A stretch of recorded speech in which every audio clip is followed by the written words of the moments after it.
Features of a Function by Emily Fleming.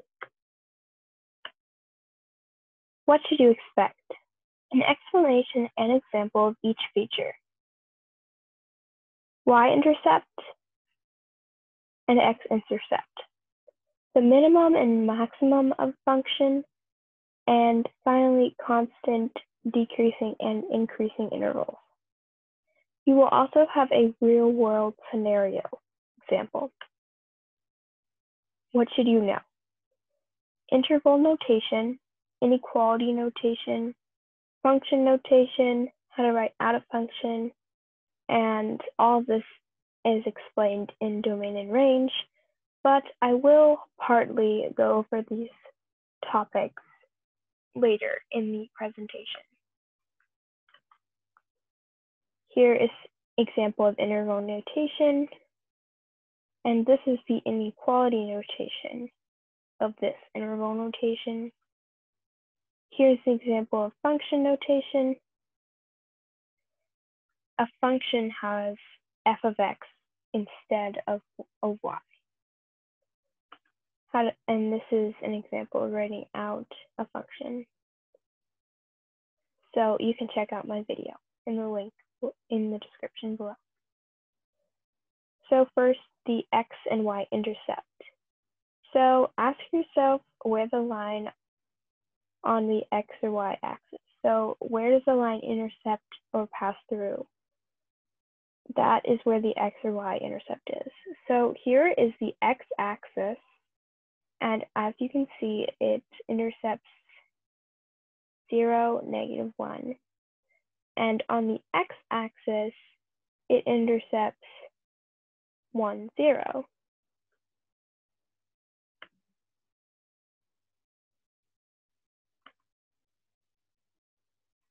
Here is how you would label it.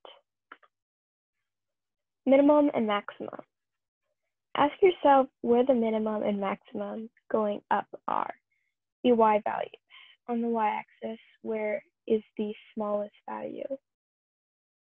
This is where it would be on this example and here. But where would it be up here?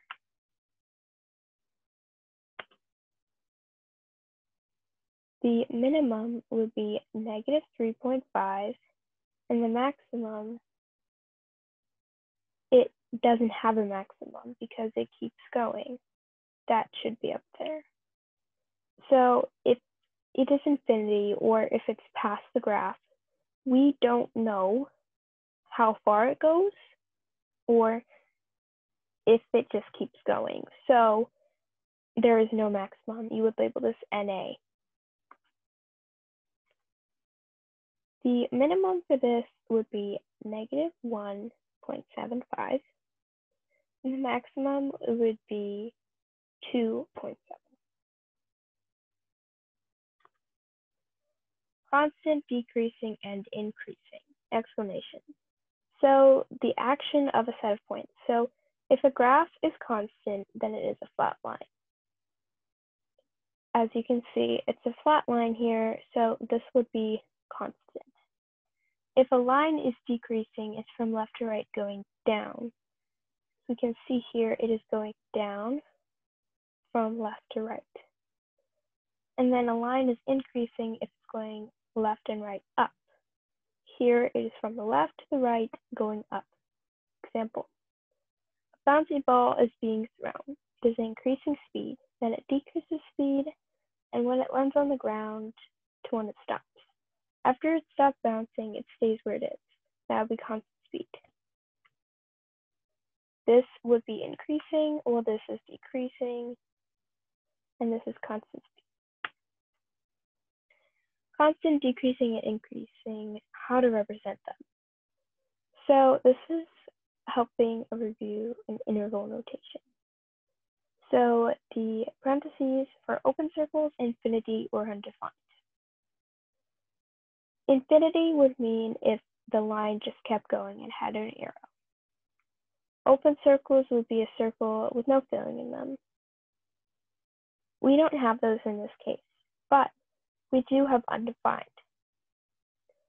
Here, because two lines are intersecting, and that is where the point is, and it doesn't have a point, we don't know whether it's open or a closed circle. So we would have parentheses for it. Then we have this bracket for closed. We also have U if there's multiple sections with decreases, increases, or is constant. So if there is a line, there's nothing, and then there's a line again. Now I will show you an example of that on the next slide. So using domain from left to right, where is it? So it increases from 0 to 1.5, decreases from 1.5 to 3, and it's constant from 3 to 5.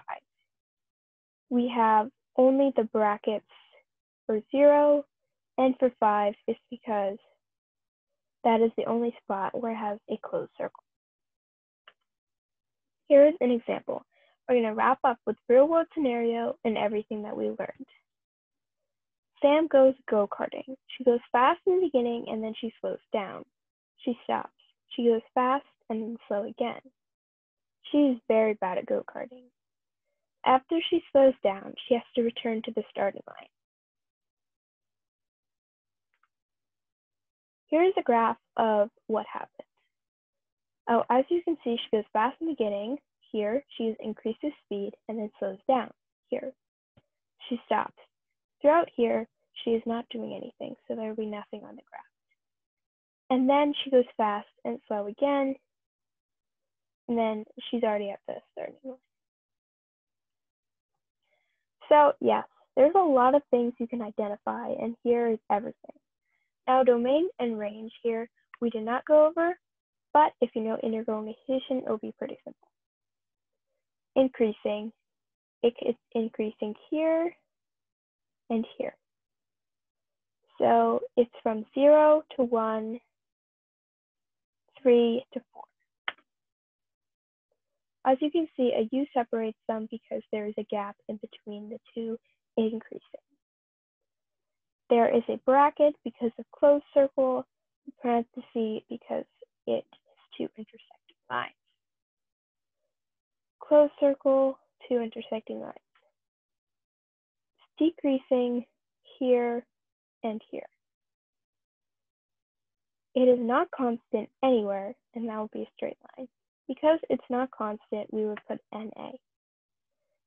Okay, so for domain, we would basically be taking the from left to right points. So it's from 0 to 2, and then there's a gap. So we would put a U. And then it starts back up again from 3 to 4.5. Now the range is from bottom to top.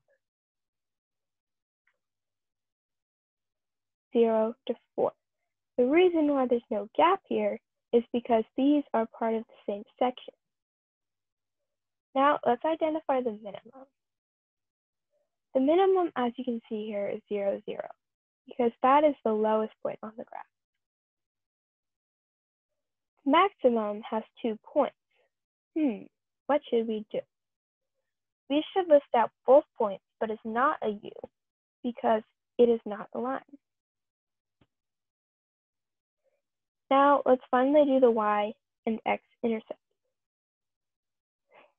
So because it starts at the origin, this is the one case where the Y and X intercepts are both the same. They're both 0, 0 because on the Y-axis, it ends up at 0, and on the X-axis, it's on 0. So I hope you learned something from this video, and I hope you know how to do this. And I really hope you enjoyed. Please like, subscribe, and comment below if you have any questions. And I hope you like this scenario of Sam going go-karting. Thank you for watching.